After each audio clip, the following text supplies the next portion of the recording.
నెల్లూరు జిల్లా పరిషత్ సమావేశ మందిరంలో జిల్లా స్థాయి అభివృద్ధి సమీక్ష సమావేశం జరిగింది. ఇందులో P4 నివేదికను సమర్పిస్తూ 25,000 కుటుంబాలను దత్తత తీసుకోనున్న వివరాలను జిల్లా కలెక్టర్ ఆనంద్ వివరించారు. జిల్లాలోని అంగన్వాడీ కేంద్రాల్లోని సిబ్బంది ఖాళీలను భర్తీ చేసేందుకు నోటిఫికేషన్ జారీ చేసినట్లుగా వెల్లడించారు. ఈ సందర్భంగా ఎమ్మెల్యే కావ్య కృష్ణారెడ్డి, వేమిరెడ్డి ప్రశాంతిరెడ్డి, సోమిరెడ్డి చంద్రమోహన్ రెడ్డిలు వ్యవసాయ శాఖకు సంబంధించిన అంశాలను, సిబ్బంది తాజా నియామకాల విషయాన్ని లేవనెత్తారు. ఇక వ్యవసాయ సహాయకులను రేషనలైజేషన్ ప్రక్రియ ద్వారా నియమించినట్లు కలెక్టర్ వివరించారు.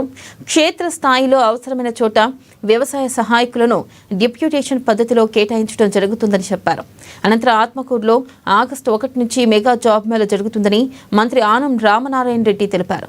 ఈ అవకాశాన్ని విద్యావంతులు వినియోగించుకోవాలని కోరారు.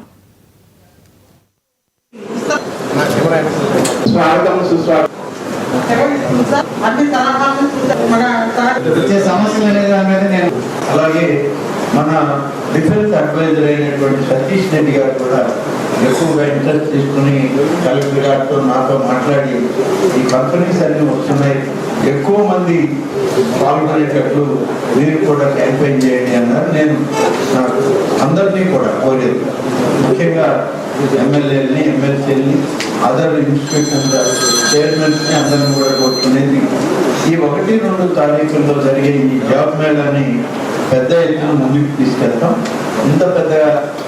ఇంత ఎక్కువ నంబర్ కంపెనీస్ రావడం అనేటువంటిది చాలా అరుదైన విషయం.